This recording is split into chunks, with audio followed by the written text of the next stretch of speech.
वालेकुम। मेरा नाम जहांगीर मोहम्मद असलम है। मैं रावलपिंडी का रहने वाला हूँ। मेरी वाइफ को ये शटीका का मसला था 2 साल से। तो मुझे एक यूट्यूब चैनल है, वन चैनल के थ्रू पता चला। तो इस सिलसिले में हम यहाँ पे आए CPT पाकिस्तान में, और कल हमारे ट्रीटमेंट हुई। 4 सेशन हुए और 2 आज सेशन हुए। तो उस ट्रीटमेंट से पता ये चल रहा है कि अल्हम्दुलिल्लाह बेहतरी आई है, और काफ़ी बेहतरी आई है।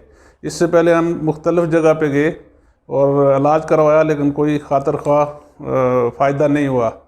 तो मेरी कल डॉक्टर साहब से तफसीली बात भी हुई, इनसे पूछा भी कहाँ से आपने क्या किया। तो मैं कुछ काफ़ी हद तक मुतमईन था, और हमने ट्रीटमेंट को जारी रखा।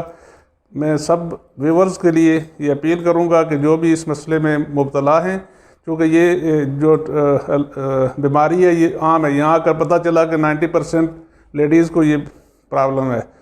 तो आप सबको हम प्रेफर करेंगे कि आप यहाँ पे आएँ और अपना इलाज तसल्ली से करवाएं। इंशाअल्लाह अल्लाह ताला बेहतरी करेगा। मास्सलाम।